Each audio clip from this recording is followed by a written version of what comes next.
ونعوذ بالله من شرور أنفسنا وسيئات أعمالنا من يهده الله فلا مضل له ومن يضلل فلا هادي له أشهد أن لا إله إلا الله وحده لا شريك له وأشهد أن محمدا عبده ورسوله صلى الله عليه وسلم يا أيها الذين آمنوا اتقوا الله حق تقاته ولا تموتن إلا وأنتم مسلمون يا أيها الناس اتقوا ربكم الذي خلقكم من نفس واحدة وخلق منها زوجها وبث منهما رجالا كثيرا ونساء واتقوا الله الذي تساءلون به والأرحام إن الله كان عليكم رقيبا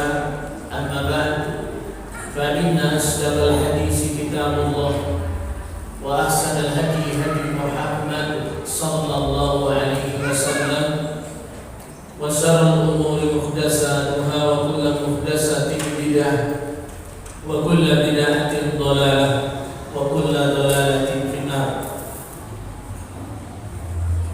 Ma'asyiral muslimin wal muslimat, jemaah Bapak Ibu, semoga Allah merahmati, menjaga dan memberkahi kita semuanya. Alhamdulillah, segala puji hanya milik Allah dan segala nikmat hanya milik Allah Subhanahu wa taala, dan segala pembalasan itu hanya dari Allah Subhanahu wa taala. Pembalasan yang hakiki hanyalah dari Allah Subhanahu wa taala.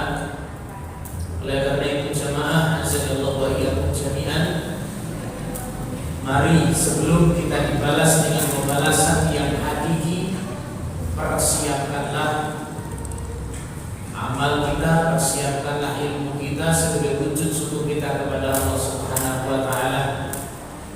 Kemudian salawat dan salam senantiasa tetap dan mari selalu kita sanjungkan kepada Nabi yang mulia dan besar Muhammad sallallahu alaihi wasallam, untuk keluarganya, sahabatnya dan semua yang mengikuti beliau sampai hari kiamat. Jemaah Bapak Ibu rahimani wa rahimakumullah, alhamdulillah pada kesempatan yang berkah ini, di tempat yang berkah ini, insyaallah kita kembali memulai kajian rutin setiap bulannya. Semoga apa yang sudah kita usahakan dan kita amalkan ini dan ibadah-ibadah yang sebelumnya, di antaranya Ramadan, ibadah di dalamnya semoga selalu diterima di sisi Allah Subhanahu wa taala. Jamaah azallahu wa iyyakum jami'an, di antara tanda dari tanda ibadah kita diterima di sisi Allah Subhanahu wa taala adalah ibadah kita berkelanjutan. Ibadah kita bukan putus, ibadah kita bukan musiman, tapi ibadah itu terus menerus, tidak pandang musim, ya, tidak pandang kondisi, tapi ibadah kepada Allah Subhanahu wa taala kapanpun dan apapun kondisinya, selalu berusaha menjaga ketaatan kepada Allah Subhanahu wa taala. Allah Subhanahu wa taala menyatakan wa'bud rabbaka hatta ya'tiyakal yaqin, dan sembahlah Rabbmu sampai datang kepada kalian kematian.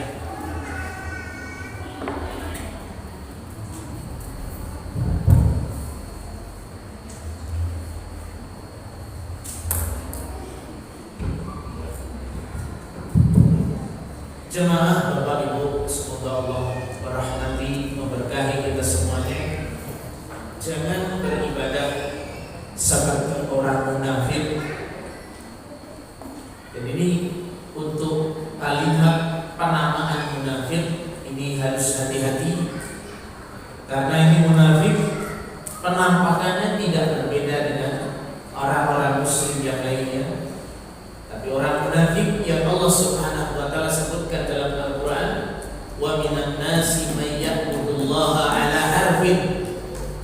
antara manusia ada yang beribadah kepada Allah di pinggir. Jadi model ibadahnya itu bukan sungguh-sungguh dalam beribadah, tapi di pinggiran. Apa yang masuk di pinggiran di sini jemaah? Ibadah sesuai dan diukur dengan dunianya. Ketika dunianya Allah Subhanahu wa taala berikan lancar, dia juga ibadahnya lancar. Tapi ketika Allah Subhanahu wa taala uji dengan kekurangan dalam urusan dunianya, dia berusaha untuk kurang dalam beribadah kepada Allah Subhanahu wa taala. Inilah di antara ciri ibadahnya orang munafik. Di antara ibadahnya tadi musiman jemaah. Ibadah yang sekedar mengenal musim. Kalau Ramadan beribadah, selesai Ramadan sudah lupa. Itu pun juga ibadahnya orang munafik. Semoga Allah Subhanahu wa taala melindungi dan menjaga kita semuanya dari sifat kemunafikan itu. Jemaah Bapak Ibu, semoga Allah merahmati, memberkahi semuanya.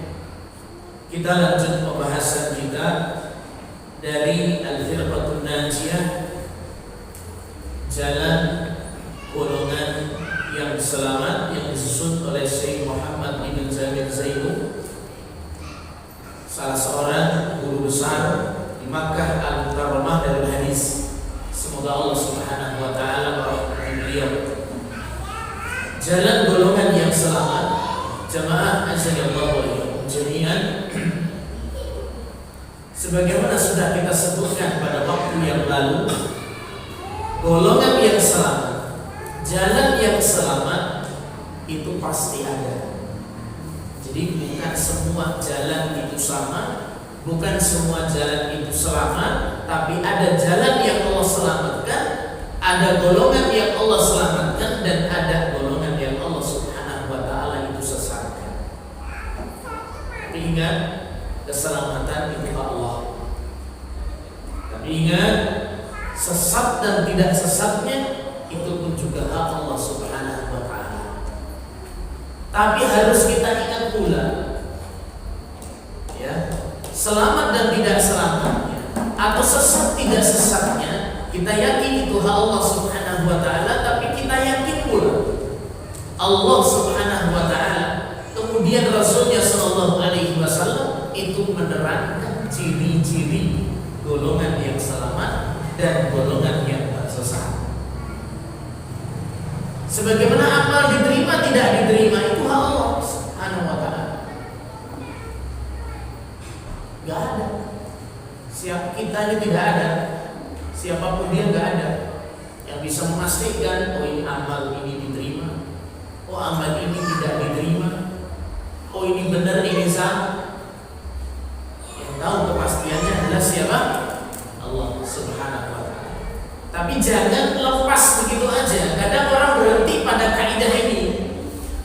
Benar tidak benar kan itu hak Allah, betul. Tapi ada yang berhenti sampai di sini, akhirnya dia bebas.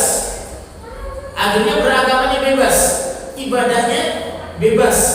Terserah apa yang dia ikuti, berpendapat pun juga bebas. Ini keliru. Dalam prinsip golongan yang selamat, sesuai dengan hadis Nabi Shallallahu Alaihi Wasallam, dari perpecahan dan perbedaan tadi, Nabi Shallallahu Alaihi Wasallam menerangkan satu jalan yang selamat. Ini harus kita pegang. Jadi belajar mencari yang benar itu harus. Belajar untuk bisa memilih dan memilah mana yang hak dan mana yang batil itu harus. Nabi sudah menyampaikan hadis yang sangat masyhur yang sering saya bacakan pada setiap pertemuan. Nabi menginfokan, mengkhabarkan, "Sataftariqu hadhihi al-ummah ala 73 firqah kulluha fi an-nari illa wahidah." Umatku akan berpecah 73 golongan, semua terancam di neraka kecuali satu saja. Jadi bukan semuanya Pak sama. Nabi membedakan, ya kita bedakan. Kalau semuanya sama, ya Nabi tidak mengatakan finnar, nanti tidak.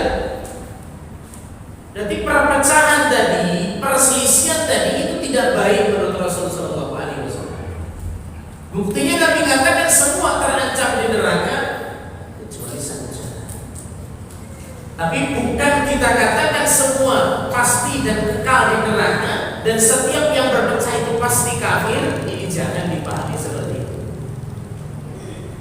Tapi dari hadis di sini ini jelas sekali dari Nabi Shallallahu Alaihi Wasallam bahwa yang benar dengan yang sesat itu ada. Tapi apakah orang ini kafir tidak kafir itu nanti kita harus menguji tersendiri. Apakah dia kekal di neraka tidak itu kembali kepada hadis-hadis yang lain. Inti dari hadis di sini bahwa golongan yang selamat dengan golongan yang itu binasa itu ada dalam Islam dan harus kita pelajari. Dan jangan dipahami lagi jemaah azallahu wa iyyakum jami'an dengan perpecahan tadi, dengan perselisihan tadi itu mengharuskan kita untuk berbuat aniaya, zalim, atau mungkin berbuat anarkis atau kekerasan. Itu jangan dipahami dari hadis perpecahan. Karena Nabi SAW tidak menyuruh kita ketika misalnya Nabi menyampaikan hadis di sini akan terjadi perpecahan tadi. Nabi tidak mengatakan untuk kita ini berbuat aniaya atau kita berbuat kekerasan atau bahkan sampai membunuh. Lah orang kafir saja. Orang kafir, zimmi, mu'ahad, musta'min, orang kafir yang dijamin aman oleh pemerintah.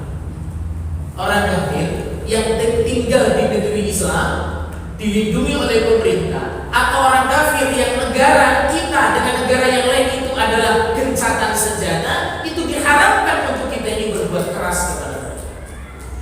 Apalagi yang masih dalam kategori apa? Muslim. Dalam hadis yang sahih Nabi Sallallahu Alaihi Wasallam bersabda, "Man qatala mu'ahadan lam yarah raihatal jannah." Siapa yang membunuh orang kafir mu'ahad, orang non muslim yang dijamin dilindungi aman oleh pemerintah, sah. Lam yarah raihatal jannah, membunuh, maka tidak akan mencium bau. Itu yang jelas agamanya berbeda. Yang jelas prinsipnya itu berbeda, apalagi perpecahan dalam kalangan saudara-saudara sesama muslim yang lain. Tapi intinya memilih kebenaran itu wajib dan menjauhi dari kesesatan pun juga apa? Jemaah Bapak Ibu, semoga Allah merahmati dan memberkahi kita semuanya. Pembahasan kita yang berikutnya adalah sifat dari sifat ahli sunnah. Mereka berhati-hati dalam mengkafirkan, at-takfir. Ya, jadi termasuk sifat dari golongan yang selamat adalah mereka berhati-hati dalam takfir. Apa takfir? Mengkafirkan. Jemaah Bapak Ibu, semoga Allah merahmati dan memberkahi kita. Banyak di Al-Quran atau juga banyak dalam hadis-hadis Nabi Sallallahu Alaihi Wasallam penyebutan kalimat kafir, penyebutan kalimat kufur. Ya. Menurut ahlu sunnah, kafir atau kufur itu ada dua macam. Macam yang pertama itu adalah kufur asghar, kufur kecil. Tapi ini dosa besar. Kufur tapi sifatnya asghar, masih dalam kategori ringan. Ringan berarti enak ini Ustaz. Kalimat kufur berarti dosa gitu, bahkan dosa besar. Tapi belum sampai mengeluarkan dari Islam, tapi dosanya berat. Itu disebut dengan kufur asghar, pengingkaran yang kecil, kufur asghar. Ya. Nah, sebagaimana syirik pun juga terbagi menjadi dua, ada syirkul asghar, syirik kecil, dan ada syirkul akbar, syirik besar. Jadi jangan otomatis namanya syirik langsung dihukumi sebagai besar. Jangan otomatis ketika disebutkan dalam Al-Quran atau dalam hadis tiba-tiba langsung namanya kufur atau kafir, langsung dihukumi dengan apa? Akbar, sehingga pasti keluar daripada apa? Islam. Ini tidak harus seperti itu. Ya, jadi harus rinci, harus jelas. Itu kufur loh Ustaz. Misalkan dalam hadis Nabi Sallallahu Alaihi Wasallam, Nabi Sallallahu Alaihi Wasallam itu pernah bersabda, ya, sibabul muslim fusuqun wa qitaluhu kufur. Mencela seorang muslim itu perbuatan fasik, dan membunuh muslim itu perbuatan kafir. Mencela perbuatan apa? Fasik. Membunuh itu perbuatan apa? Kafir. Berarti membunuh orang muslim hukumnya apa? Siapa yang membunuh? Jangan ngomong, gak tobat jangan. Bunuh, kufur. Kata Nabi kufur. Membunuhnya itu adalah kekufuran, kafiran kata Rasulullah Sallallahu Alaihi Wasallam. Berarti ini kafir ini bagaimana? Apa langsung kita hukum ini kufur besar sehingga yang membunuh ini bukan muslim lagi? Ternyata dalam Al-Quran dirinci di situ jemaah. Jadi saling memperjelas. Kita perhatikan dalam Al-Quran ini. Dalam Al-Quran. Surat Al-Hujurat. Allah Subhanahu wa taala menyatakan wa in ta'ifatani minal mu'minina iqtatalu fa aslihu bainahuma fa in baghat ihdahuma 'ala al-ukhra fa qatilul lati tabghi hatta tafi'a ila amrillah fa in fa'at fa aslihu bainahuma bil 'adli wa aqsitu innallaha yuhibbul muqsitin. Ya ayyuhalladzina amanu, ketika ada dua kelompok orang yang beriman itu berperang namanya berperang biasanya saling bunuh. Ya, apa cuma senyum-senyum aja? Namanya berperang ya kalau ada kesempatan yang dibunuh kan gitu. Ketika dua golongan orang mukmin itu berperang sampai seperti itu, Allah katakan apa? Ayat yang berikutnya, fa aslihu baina akhawaini, damaikanlah dua saudara. Padahal perbuatan hari ini membunuh. Allah masih menyatakan dua saudara, dua golongan saudara. Berarti menunjukkan apa di sini? Ini kekufuran, membunuh memang perbuatan kufur, dosa besar begitu. Jangan diremehkan, namanya bunuh itu berat. Digunakan dengan kalimat kufur berarti menunjukkan dosa itu dosa besar, tapi jangan kelewat batas. Akhirnya kita ini keluarkan dia dari Islam. Ada orang muslim itu yang ada membunuh kan ada. Jangan overdosis kita ini. Oh berarti Anda kafir keluar dari Islam. Tidak. Perbuatan ini memang dosa besar, tapi Allah masih menyatakan fa aslihu baina akhawaykum, damaikanlah dua golongan saudara. Berarti perbuatan membunuh itu kafir besar atau dosa besar? Dosa besar yang mengurangi keimanan, mukmin tapi kurang imannya. Bukan gak apa-apa ya Pak ya? Oh berarti masih belum kafir Ustaz, gak apa-apa lah besok kapan-kapan membunuh.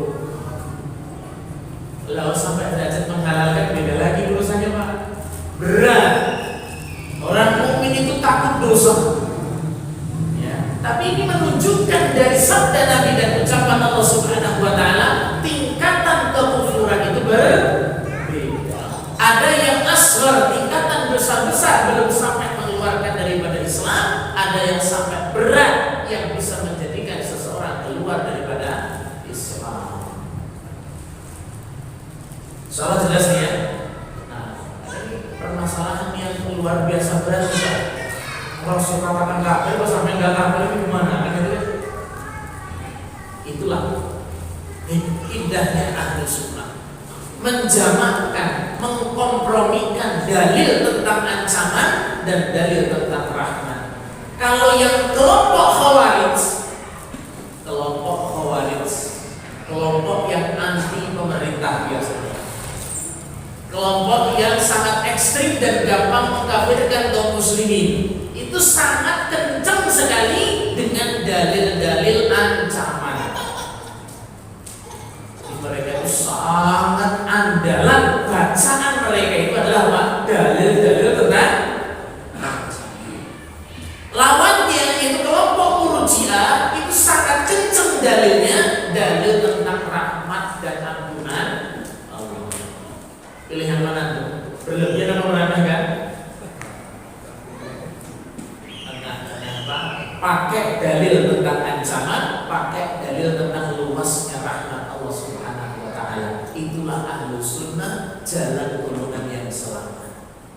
Nah, jemaah Bapak Ibu, semoga Allah merahmati dan memberkahi kita semuanya. Jadi di antara sifat dan jalan golongan yang selamat adalah berhati-hati dalam masalah takfir. Ya, jadi jangan muslim takfiri, jangan. Muslim ya muslim, jangan takfirinya. Ya, hati-hati dalam masalah mengkafirkan, itu berat. Kalau salah sasaran bisa balik, Pak. Bisa balik. Itu sudah menuduh tanpa bukti yang jelas, itu sudah dosa besar. Ya, kita meremehkan pun juga urusan dosa besar, ini pun juga dosa besar. Ya, jadi harus hati-hati seperti itu. Nah, Bapak Ibu, semoga Allah merahmati dan memberkahi kita semuanya. Untuk takfir, kalimat takfir ini ada dua bentuk. Bentuk yang pertama itu adalah at-takfirul mujmal, takfir yang sifatnya umum, dalam arti yang masih umum, bukan personalnya bukan individu, bukan. Tapi takfir yang sifatnya umum kepada suatu amalan. Ini model pengkafiran yang pertama. Ya, dan ini paling banyak disebutkan dalam Al-Quran atau hadis. Jadi pengkafiran sifatnya umum. Apa maksud sifatnya umum? Ini bukan kepada individu-individu, bukan. Tapi yang dimaksud di sini adalah tentang perbuatan dan amalan tertentu. Ini pertama. Baru yang kedua, takfir yang kedua adalah takfirul muayyan, takfir mengkafirnya dalam bentuk tertentu kepada individu tertentu. Ini sama atau beda jemaah? Sama atau beda? Ya, dan dua berarti beda. Ya, jangan disamakan.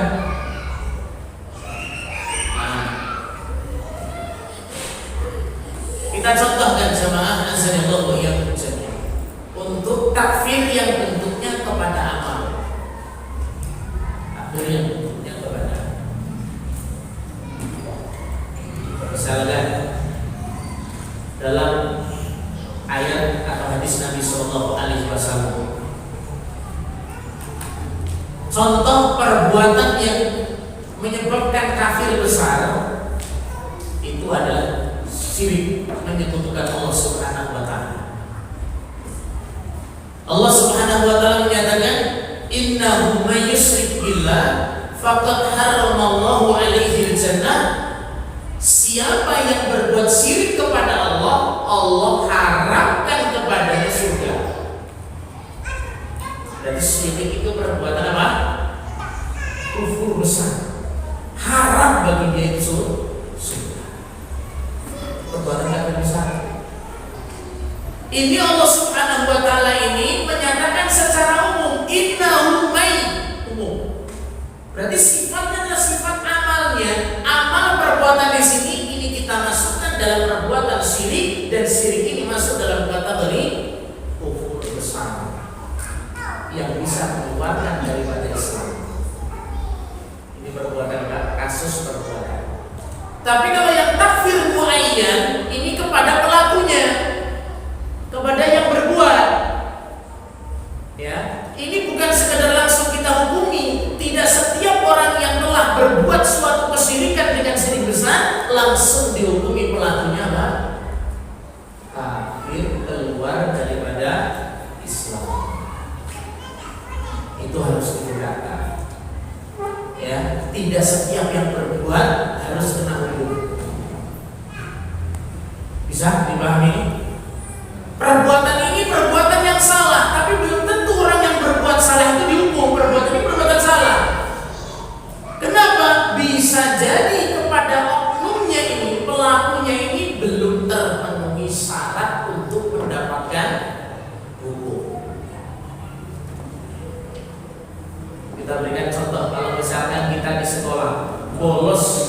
sekolah. Salah nggak perbuatan itu? Kita datang terlambat jam 7 masuk, misalkan di sekolah dulu ada peraturan begitu, wajib jam 7 sudah masuk kelas. Ternyata Anda masuknya jam 8. Ini namanya masuknya telat seperti ini perbuatan salah juga salah ini. Tapi santri murid kita ini terlambat, wajibkah kita hukumi? Kita hukum, haruskah kita hukum? Orangnya ada persyaratan tertentu sehingga sah dihukumi sebagai apa? Orang yang bersalah. Dan begini coba. Jadi jangan ini orang ini telah berbuat syirik, kok berarti langsung musyrik. Keliru. Tapi ada orang-orang itu yang dengar kajian sunnah itu mesti ngenes. Lah pembahasannya mesti apa? Syirik. Lah wong kok gampang mau musyrik? Musyrikkan. Ini kira-kira orang yang ngambil kesimpulan ini benar apa salah nih sama? Salah. Masih salah paham. Dan ketika duduk mau kajian, sulit aja pembahasannya. Ini golongan apa? Ini kok galangan gampang apa? Musyrikkan. Gak ada. Harus dipahami tadi penjelasan kepada amal tentang kesyirikan dan kekufuran kita pahami tadi gitu. Tapi ketika menghukumi kepada suatu pelaku yang asalnya musyrik tadi, ini hati-hati, ini harus waspada. Ada persyaratan dan ketentuan-ketentuannya. Jelas ya, misalnya ya jemaah ya. Inilah sifat golongan yang selamat. Harus hati-hati. Nah, kemudian kita pahami lagi bahwa masalah takfir ini di sini at-takfiru haqqullahi ta'ala tsumma rasulih sallallahu alaihi wasallam. Pengkafiran muayyan tertentu, pengkafiran kepada orang tertentu muslim itu hak Allah dan Rasulnya sallallahu alaihi wasallam. Jelas ini? Ini menurut Ahlus Sunnah. Siapa yang berhak untuk mengkafirkan? Siapa yang berhak untuk menyatakan ini kafir? Allah dan Rasul. Ini hak. Ini nggak gampang. Ya Pak Ketua aja mau kafir, besok saya yang mau kafir. Ketua main ketua yayasan.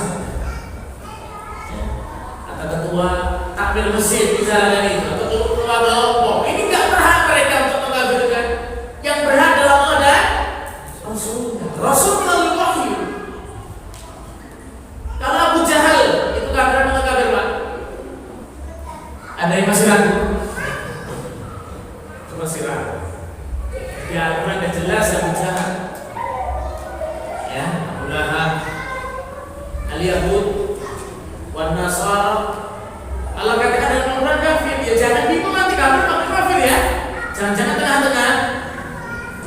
Kalau kita katakan kafir, kafir memang Allah menafi mereka dengan kafir yang begitu. Ya. Cuma ini perhatian lagi ya, ketika penyebutan kalimat kafir ini kadang-kadang sebagian kaum muslim ini mesti memahami harus tindakannya keras kepada mereka dalam arti semua tidak boleh, semua harus dibunuh, semua harus dihancurkan, semua harus kekerasan. Ini salah paham lagi. Jadi memegang prinsip itu harus kami jangan sampai kebablasan. Jemaah untuk muslimin wal muslimat azanillahu wa iyyakum jami'an. Nah, jadi takfir mengkafirkan secara tertentu tadi itu hak Allah dan Rasulnya sallallahu alaihi wasallam. Maka prinsipnya bagaimana? Ahlus sunnah mengkafirkan apa yang Allah dan Rasul kafirkan. Ahlus sunnah tidak mengkafirkan apa yang Allah dan Rasulnya tidak apa? Tidak kafir. Jadi patokannya itu betul-betul dalilnya kuat, harus teliti dan harus terpenuhi syaratnya. Ya bisa diambil. Misalkan aku ketemu saudara kita, ya ini muslim, tapi kok sama aku kebetulan kok sampai begitu gitu ya? Ya ini sama aku berdua, aku kemudian sampai kecil-kecil, sebulan sampai 12 sebulan sampai minta misalkan sampai dia ngambil makhluk kok ini wah ya seorang muslim itu selalu berpikir ini kayaknya. Hati-hati kalimat ini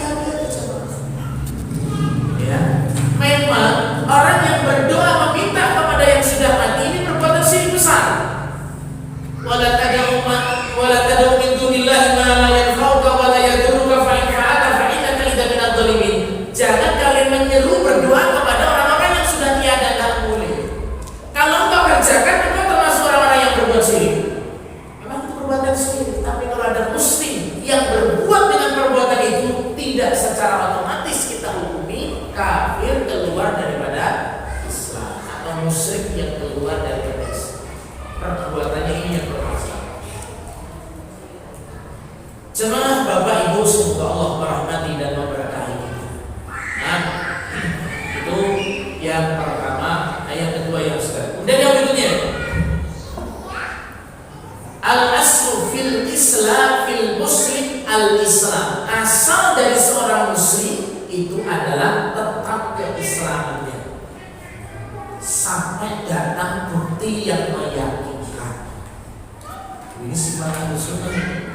Tidak sembrono. Ahlus Sunnah itu bukan orang yang gampang mundur, walaupun toh secara casingnya sama. Sama berjenggotan loh Ustaz. Istrinya loh Ustaz, sadaran ninja motori semua. Ya casing boleh sama. Ya kalau misalkan secara casing itu dihukumi sebagai ciri khas orang yang gampang mengkafirkan, loh Nabi SAW, para sahabatnya, istri Nabi dan para sahabatnya, ya seperti itu juga bentuknya. Masa itu sebagai ciri-ciri teroris, sebagai khawarij? Bahkan saya pernah dengar lagi orang yang sangat ngawur sekali, sangat ngawur sekali, ya, menjuluki Ahlus Sunnah itu dengan, ya jadi dengan orang khawarij. Jadi pokoknya semuanya dihukumi saja. Pakai hadisnya sama, hadis tentang khawarij ya, hadis tentang khawarij. Khawarij itu orang yang menentang pemerintah yang sah, orang yang senangnya berbuat makar kepada pemerintahan yang sah, mengolok-olok di hadapan massa untuk aib-aib pemerintah itu, ya itu ciri khas dakwah mereka itu. Dari sejak zaman Nabi kan mereka tidak ada yang coba. Bisa. Dan Nabi dulu aja diprotes loh Pak. Nabi loh. Dulu bibit pertama Khawarij muncul itu Nabi sendiri sebagai presiden saat itu lah bisa kita katakan itu. Itu aja diprotes loh. Apalagi kalau cuma sekedar presiden zaman sekarang. Ketika Nabi dapat kata peperangan, kan perang berhasil. Biasanya kalau perang menang itu dapat apa? Dapat kata pasang perang. Nabi bagi-bagi, dibagi oleh sebagian sahabat, sebagian tidak dapat. Orang-orang yang baru masuk, baru taklim, baru ngaji bisa juga. Lah ini malah nggak kasih. Kira-kira kalau sampai nesu nggak Pak? Ngamuk nggak? Wah, saya ini sudah berkorban jauh-jauh lagi, kalau nggak ada saya nggak maju ini. Begitu cuma aja. Sampai mengatakan kepada Nabi, berani sampai ngomong sama Nabi, mendemo, Nabi namanya demo dari zaman dulu sudah ada. Sampai ngomong sama Nabi, ya Muhammad, i'dil ya Muhammad, wahai Muhammad berbuat adillah kau. Nabi sampai diprotes, Nabi kurang apa coba? Nabi sampai berubah warna wajah beliau sampai mengatakan, kalau saya sudah tidak bisa berbuat adil, terus siapa lagi? Itulah dulunya muncullah sekarang kelompok-kelompok khawarij yang menentang pemerintah kaum muslimin. Ya, cukup ya. Insyaallah nanti kita lanjutkan sedikit setelah insyaallah Islam. Alhamdulillahirabbil alamin.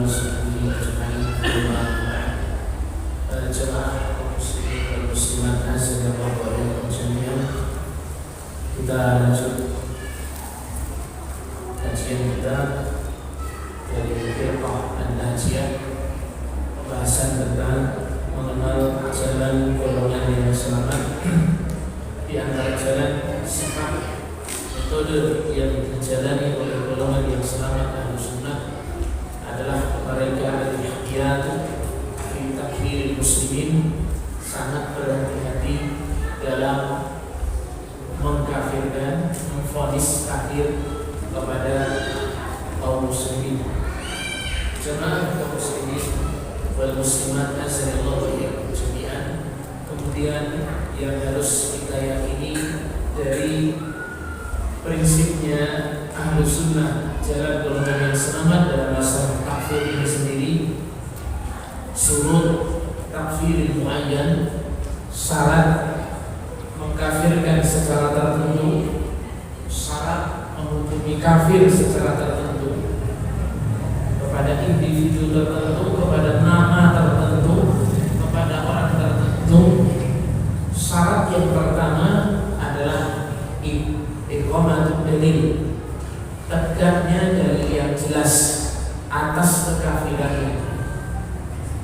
harus dalil yang menunjukkan syirik besar atau kekafiran itu dengan kafir besar, itu dalilnya jelas. Jadi jangan pakai perasaan, jangan pakai emosi atau sekedar beda kelompok, tapi betul-betul perbuatan ini memang perbuatan apa? Kufur dan syirik besar. Dalilnya jelas. Ya, jadi jangan sembarangan. Karena perbuatan ini jelas perbuatan syirik. Ya, kemudian syarat mengkafirkan secara tertentu kepada individu tertentu. Yang kedua adalah lil ahlil ilmi mutabahir. Itu haknya itu dikembalikan kepada ahli ilmu yang luas ilmunya. Jadi mintalah, sampaikanlah kepada ahli ilmu yang dalam terhadap ilmu. Benarkah ini dalil? Kemudian dalil ini bernakar cocok kepada individu ini, orang ini dikembalikan kepada siapa? Orang yang luas dalam ilmu. Jadi bukan sekedar ketua atau takmir atau ketua yayasan atau pimpinan organisasi golongan tertentu, tapi kembalikan kepada orang yang ahli ilmu, ulama yang dalam terhadap ilmu. Jadi bukan masing-masing. Kita minta fatwa para ulama, kita minta penjelasan. Kalau orang sampai seperti ini, perbuatan seperti ini dengan kondisi seperti ini, sahkah disebut sebagai orang yang kafir? Tanyakan kepada ahlinya. Itu syaratnya. Nah, tidak setiap yang kita lihat ini perbuatan salah, belum tentu orangnya itu saat itu berlaku kita kasih hukum. Nah, maka syarat yang ketiga menurut Ahlu Sunnah untuk takfir al-mu'ayyan, takfir yang tertentu yang individu secara jelas tadi. Yang ketiga adalah iqamatul hujjah. Memang sudah tegak hujjah kepada pelakunya. Sudah tegak ilmu, hujjah, penjelasan, faham, pemahaman kepada orang itu. Ya. Dan ini berat, ditanggung jawab berat. Makanya Ahlus Sunnah di antara hal yang pokok yang harus dijalankan oleh golongan yang selamat adalah berdakwah. Bukan memvonis. Memvonis itu asalnya bukan jalannya Ahlus Sunnah. Ya, memvonis kafir, gegabah begini ya. Bukan. Tapi jalan Ahlus Sunnah adalah ahli dakwah, juga berdakwah. Jadi bukan sekedar dakwah saja tanpa ilmu. Mereka semangat untuk berdakwah, ikut andil dalam berdakwah secara Allah. Karena kebanyakan yang terjadi itu, walaupun itu seorang muslim, jarang yang sampai berani menegakkan hujjah. Ini pendidikan yang Islam yang kenal dengan hakikat ajaran Islam itu sendiri. Begitu banyak yang beramal sekadar ikut-ikutan, sehingga orang yang beramal sekadar ikut-ikutan jangan dihukumi dia nanti kafir. Tahunya seperti itu bisa jadi. Atau yang beramal kadang-kadang lah turun-temurun seperti ini. Dulu mbahnya, dulu yang diajarkan begini sholatnya, atau dulu sepertinya dia minta-minta sama orang mati di kuburan itu malah bagus dan lain seterusnya. Mungkin ada yang sampai masih memahami seperti itu. Ini jangan kita langsung vonis. Bisa jadi memang belum tegak hujjah, atau mungkin sudah tegak tapi dia belum paham. Ini penting. Antum sudah mengajinya apa otomatis langsung paham. Nah, kalau yang paham jelas paham. Dan biasanya udah paham kan berapa? Nah, ya udah paham. Yang masih tekol meneliti itu kan berarti masih mau paham. Gitu kan? Belum tentu. Kadang kita nasihati orang tua kita atau mbah kita ini sudah diterangkan begini, nggak masuk lagi. Ya belum masuk akalnya, belum masuk, belum nyambung gitu. Tapi kalau dijelaskan orang lain malah jelas, tapi dijelaskan Anda nggak jelas-jelas. Ini butuh orang lain. Jangan fokus semua saya ini kalau mati saya nggak mau bukan. Harus kafir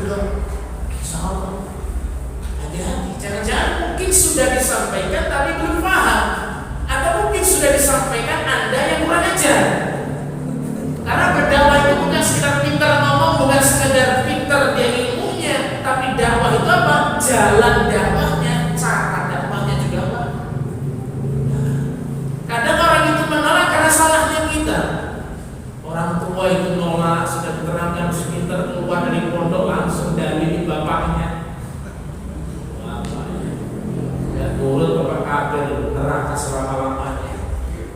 Ya. Ucapan-ucapan yang kasar, seakan-akan menggurui, apa sampai kan dia goblok banget. Kira-kira terima kan jemaah?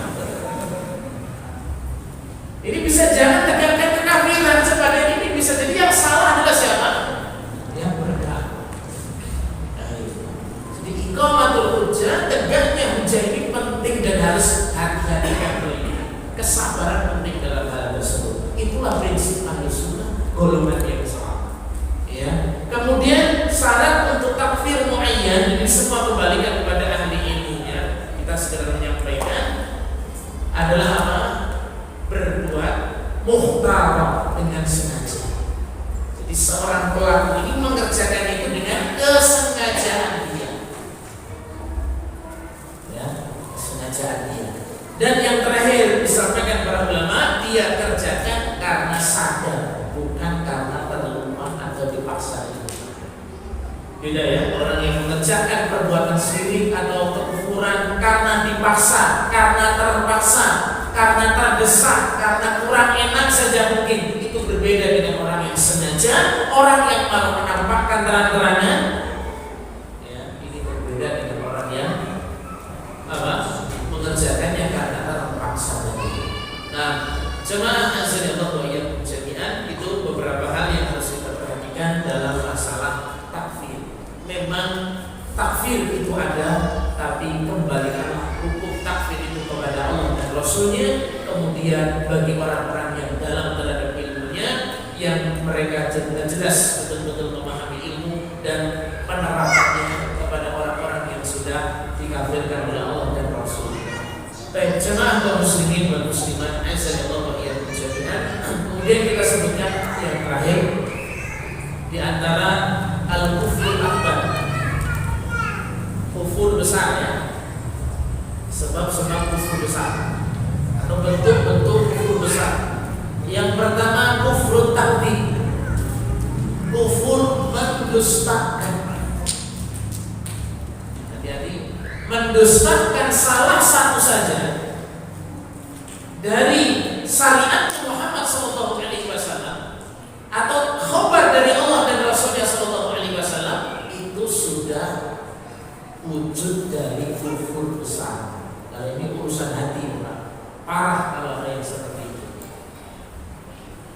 Orang yang mendustakan satu saja dari apa yang Allah kabarkan atau Rasul kabarkan dalam hadis-hadisnya, dia takdir, dia dustakan. Oh, ini bohong, ini ucapan Allah bohong, tak sesuai real. Ini ucapan Rasul, oh ini bohong, tak sesuai realnya, kenyataannya nggak seperti itu. Ini dia, jangan dustakan. Prinsip Ahlussunnah, selagi itu hadis yang sahih, walaupun seakan-akan mustahil di Indonesia ini digagalkan, tetap kita katakan itu benar. Itu adalah benar. Jangan kita dustakan. Ya, nah, antum tentang masalah lalat saja ya, hadis tentang lalat yang belum kok, yang belum bahasa Indonesia yang belum gelam air misalnya begitu. Oh, ini kan kabar ini sederhana, kelihatan sederhana, tapi ya, mungkin sekilas kita jijik, sekilas ini kok aneh-aneh, ini kabar dari Rasulullah SAW. Ya, suruh malah menenggelamkan sekalian, kemudian juga boleh diminum karena sekaligus ada penawarnya. Kayaknya mungkin kita tidak. Ini dusta. Jangan kita dusta. Dan khobar-khobar yang lainnya. Kemudian bentuk yang kedua, kufrul iba wal istikbar. Bentuk kekufuran besar ini harus hati-hati karena penyakit hati ini urusan hati. Ya. Kufur enggan dan sombong. Jadi dalam hatinya itu ada keengganan dan merasa lebih tinggi dari ucapan Allah dan Rasulnya. Ini kufur besar. Itu sombong. Sombong itu merasa tinggi, lebih tinggi, lebih unggul, lebih membesarkan dirinya daripada ucapan Allah dan Rasulnya. Ini sudah kekufuran besar. Kalau enggak apa, wujud-wujudnya di siapa? Tapi kalau dalam hati Jadi ada yang seperti ini bentuk kufur besar. Kira-kira ada yang sombong kayak gini nggak Pak? Ya, lah ucapan Rasul ya, memang udah nggak pantas lagi berlaku zaman sekarang, udah nggak relevan lagi. Dan Allah ketinggalan zaman, dikit-dikit dalil lagi lah dalil. Hati-hati sebelum ucapan ini kan penyakit seperti ini. Padahal kan dia sudah imani Islam itu rahmat lil alamin. Islam rahmat lil alamin itu bukan Islam dipaksakan supaya menuruti alam semesta. Bukan. Islam itu dimanapun itu bisa mengatur alam semesta ini gitu. Maksudnya bisa disesuaikan. Sesuai jangan Islam yang digiling, diadu-adu, diganti-ganti biar menuruti apa? Menuruti apa ini? Nusa. Bukan begitu. Islam rahmat lil alamin, Islam yang dibawa Nabi, Islam yang dipahami dan dipraktekkan oleh Nabi itu dimanapun dan kapanpun itu bisa. Itu namanya rahmatan lil alamin. Orang kan mesti Islam rahmatan lil alamin, maksudnya apa? Islam itu yang diganti sesuai dengan lokal masing-masing. Merusak. Makanya ada Islam apa? Macam-macam ini. Islam wali, Islam laku, ya, Islam Indonesia, Islam Malaysia, ya, Islam Jawa, Islam apa tuh? Ya. Dan Islam mana gitu bisa? Gak usah dibagi-bagi. Islam dimanapun Islam. Ya. Nah. Dan seberapa ini Pak? Dan sampai belum? Kayaknya banyak yang ini berarti setuju juga. Baik, jemaah azallahu wa iyyakum jami'an. Inilah istighfar di sini, ini sifatnya iblis. Kekufuran iblis. Ketika sujud kepada Adam diperintah oleh Allah, dia ba'is aba wastakbar. Enggan. Merasa lebih tinggi. Ucapan Allah ini enggak pantas kok suruh sujud. Hati-hati kalau ada hati yang seperti itu. Kemudian yang berikutnya kufrul dzanni wasyak. Kekafiran berupa keraguan. Ya, ragu. Sudah jelas di Al-Quran masih juga dilakukan. Sudah jelas dalam hadis juga masih dilakukan. Ya. Nah, kemudian yang berikutnya kufrul i'rad. Kekafiran besar yang berikutnya adalah kufur berupa i'rad. I'rad ini adalah tidak membenarkan dan tidak mendustakan. Intinya berpaling. Kufur berupa berpaling. Berpaling itu gimana Pak?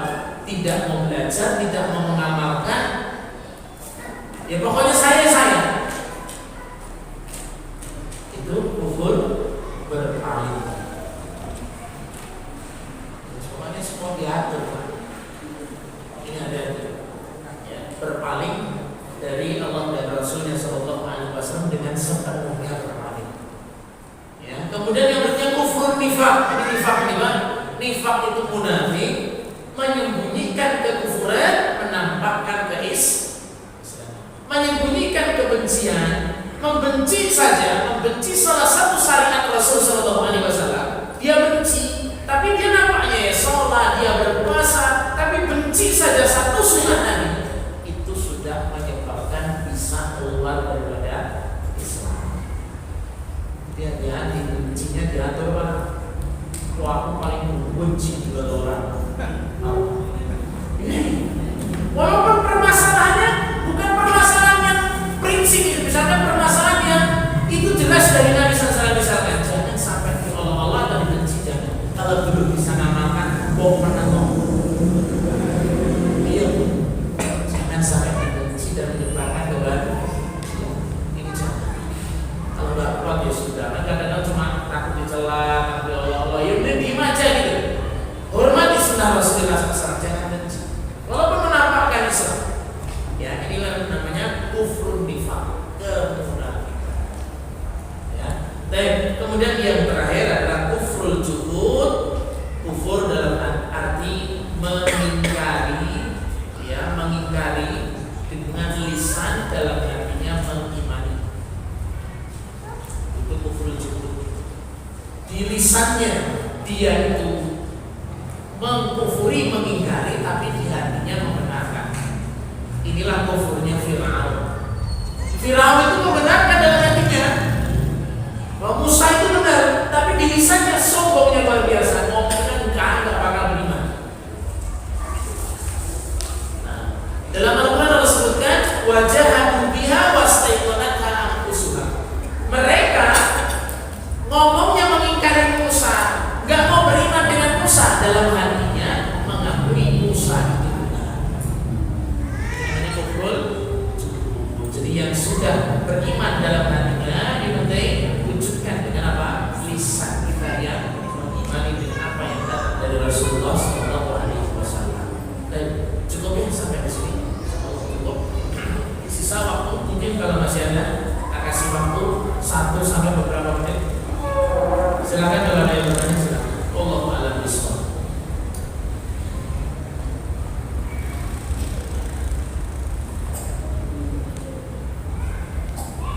Ya, ada nggak? Tak tunggu beberapa menit. Ada? Ya, silakan.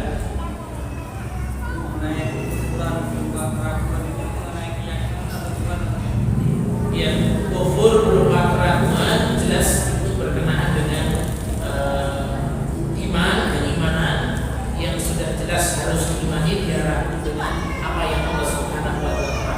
Jadi jemaah nasihnya Allah yang jami'an, misalkan iman kepada Allah Subhanahu wa taala, Allah Subhanahu wa taala mengkabarkan bahwa Allah Subhanahu wa taala esa, tidak ada sembahan yang baik, tidak ada yang berhak disembah selain Allah Subhanahu wa taala. Tapi kadang-kadang orang itu jadi ragu.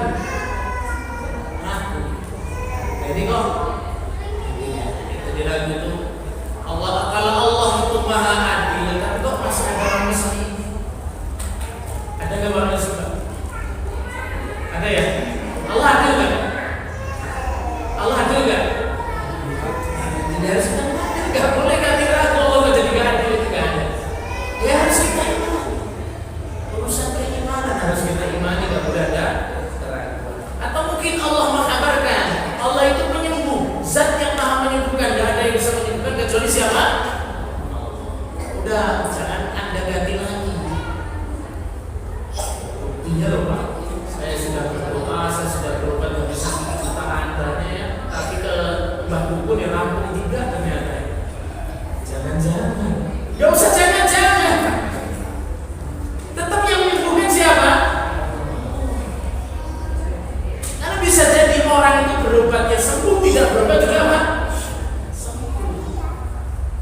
Kadang berobat salah aja bisa sembuh. Yang tetap menyembuhkan adalah siapa? Tinggal ini konsekuensinya dia itu berobatnya salah, berdosa atau ya. Atau masalah takdir, iman kepada takdir yang harus kita imani, nggak boleh kita ragukan lagi. Allah itu mengetahui. Orang jadi ragu, Allah tahu. 10 tahun besok Allah tahu nggak apa yang terjadi? Coba. Hah? Tahu nggak? Oh Allah tahunya kalau udah terjadi. Nah itu ente. Kalau Allah Subhanahu wa taala, Allah mengetahui sebelum, sedang dan akan datang.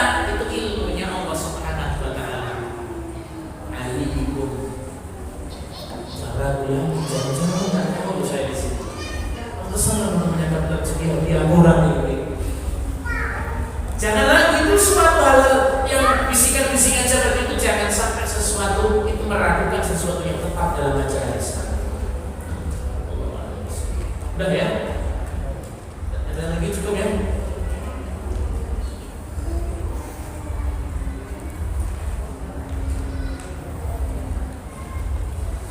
Ya udah kalau ada cukup angkat dulu. Harga tutup baru tekan.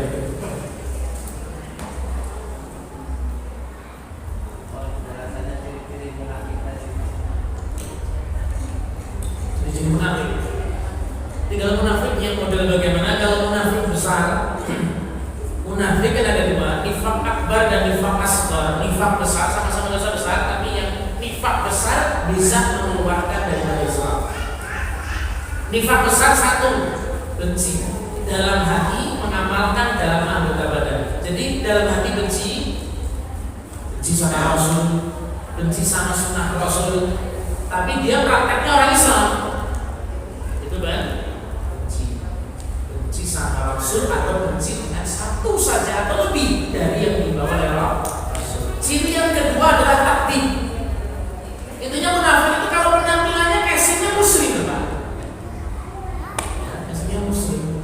Nggak tahu ini wajah munafik apa muslim ini. Ya, tapi kan insya wajahnya mukmin semua ini sama. Nah, berarti casingnya penampakannya orang Islam, dia sholat juga sholat begitu. Yang kedua itu dia mendustakan Rasul atau mendustakan salah satu yang dibawa Rasul, tapi amalan nampaknya orang Islam. Itu nifaq. Intinya bedanya yang nampak dan yang tersembunyi, yang dibatin sama yang di dohir. Ini berbeda. Ciri yang ketiga itu adalah al-masarrah, gembira dengan dihinakannya Islam dan syariat Muhammad SAW. Jadi orang munafik itu gak ada Pak cemburu itu. Jadi kalau orang Islam dihina atau syariat Muhammad dihina, jelas ada pembelaan dalam hati. Itu ciri-ciri siapa? Kalau sampai itu olok-olok sunnahnya kita itu gak greget gitu. Oh, berarti ngambung Ustaz, bukan jadi pati gitu ya. Dan itu lain-lain. Itu konsekuensi yang terarah atau tidak. Tapi di hati itu, ketika kita melihat Islam itu sampai dihina, sunnah Nabi sudah dihina, kita harus tambah greget gitu. Greget untuk berdakwah, greget untuk memberi nasihat, greget untuk mendoakan. Itu jadi timbul reaksi. Itu seorang mukmin. Bukan malah gembira, rampok, apa? Tidak seperti itu. Kemudian juga gembira, ciri yang terakhir adalah gembira dengan menangnya orang-orang atau memusuhi Allah Subhanahu wa Ta'ala. Dia ikut gembira dengan menangnya orang-orang yang memusuhi Allah Subhanahu wa Ta'ala. Ini ciri-ciri munafik besar. Udah. Ada ciri-ciri munafik kecil ketika berbicara apa? Ketika dikasih amanah tidak amanah tadi ya. Ketika berjanji tidak menepati janji. Ini nifaq kecil tapi dosa besar. Pilih mana ini? Pilih. Ada ciri-ciri munafik ketika ibadah seperti saya sebutkan. Ya tinggal pilih aja banyak Pak sifat-sifatnya. Ya usahakan siapa. Nah ini. Nah, Allah alam besar cukup ya. Cukup dulu. Kalau sudah, mohon maaf atas kekurangan yang untuk jam 8. Semoga Allah Subhanahu wa Ta'ala memberi hidayah dan tetap hidayah kepada kita semuanya dan istiqomah. Dan semoga Allah Subhanahu wa Ta'ala mewafatkan kita ini sebagai seorang muslim yang taat kepada Allah Subhanahu wa Ta'ala. Subhanallahumma wa bihamdihi asyhadu an la ilaha illa anta astaghfiruka wa atubu ilaik. Assalamualaikum warahmatullahi wabarakatuh.